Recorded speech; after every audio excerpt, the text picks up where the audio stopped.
सभी भक्तों को राधे राधे। जय माता दी। कैसे हैं आप सब? आप सबका पूजा विद प्रिंस चैनल में हार्दिक स्वागत है। आज हम आपको बताएंगे सब कब से लग रहा है शरद पूर्णिमा।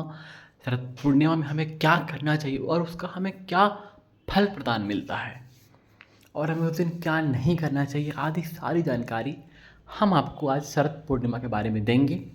तो मेरे साथ अंत तक इस वीडियो में बने रहे और जो भी चैनल में नए हैं वो चैनल को सब्सक्राइब कर लीजिए। तो चलिए शुरू करते हैं। सबसे पहले 2024 का शरद पूर्णिमा पड़ रहा है 16 अक्टूबर को, दिन बुधवार को। हाँ जी, बिल्कुल, शरद पूर्णिमा इस बार 16 अक्टूबर को पड़ रहा है।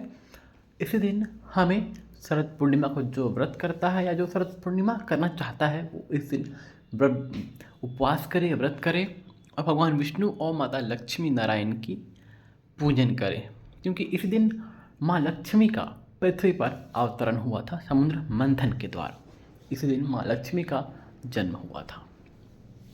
हमें शरद पूर्णिमा के समय सुबह पूजा करना चाहिए, उन्हें भोग लगाना चाहिए, आरती दिखाना चाहिए, जो आपसे बन सके उन्हें वो अर्पण करना चाहिए। तत्पश्चात अगर आप व्रत रहते हैं तो हमें दिन भर निर्जला व्रत रखना है और शाम को विष्णु भगवान और लक्ष्मी नारायण का पूजा करना है।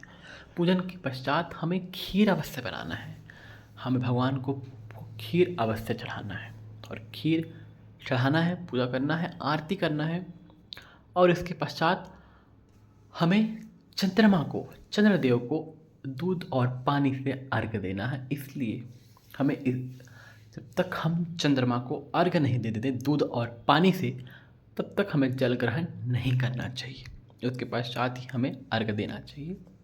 इसके पश्चात जब चंद्रमा निकल जाए पूर्ण तरीके से, तब जो हमने प्रसाद भोग लगाया है उस प्रसाद को अलग से एक कटोरी में रखकर हमें चंद्रमा के रोशनी में रात भर के लिए रख देना चाहिए। और फिर उसी प्रसाद को हमें अगले दिन यानी सुबह के समय 7:30 बजे तक वो प्रसाद, 7:30 बजे के पहले अगर वो आप प्रसाद खाते हो तो और उत्तम माना गया है। अगर आप ऐसा मात्र करते हैं, हम ऐसा मात्र कर लेते हैं, तो कहते हैं कि इस दिन माता लक्ष्मी और नारायण पृथ्वी पर निकलते हैं घूमने के लिए अपने भक्तों के घर, देखते हैं कि कौन हमारे इस दिन पूजन कर रहा है, कौन हमें ध्यान लगा रहा है, कौन हम पर हमारी आराधना कर रहा है। और जिस घर में वो देखते हैं कि यहाँ मांस, मदिरा, लड़ाई झगड़ा इत्यादि हो रहा है, तो वहाँ से लक्ष्मी और नारायण दोनों रूठ जाते हैं और घर चले जाते हैं।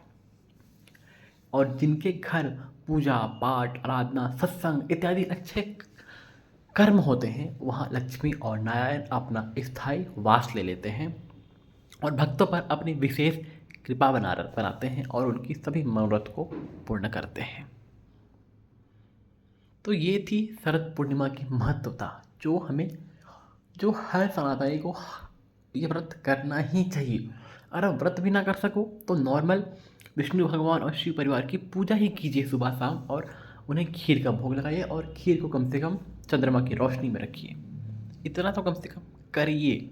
अगर आपका शरीर स्वस्थ है, आप व्रत रख सकते हैं तो अति उत्तम है, व्रत रखिए। भगवान ने आपको इतना सुंदर शरीर, इतना स्वस्थ शरीर दिया है, तो उसका सद कार्यों में प्रयोग कीजिए, ना कि उसे कुकर्मों में प्रयोग करके अपने शरीर को व्यर्थ करें।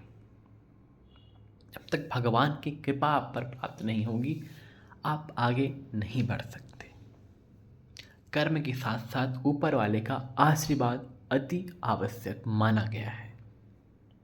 इसलिए अच्छे कर्म हमें सदैव करते रहना चाहिए।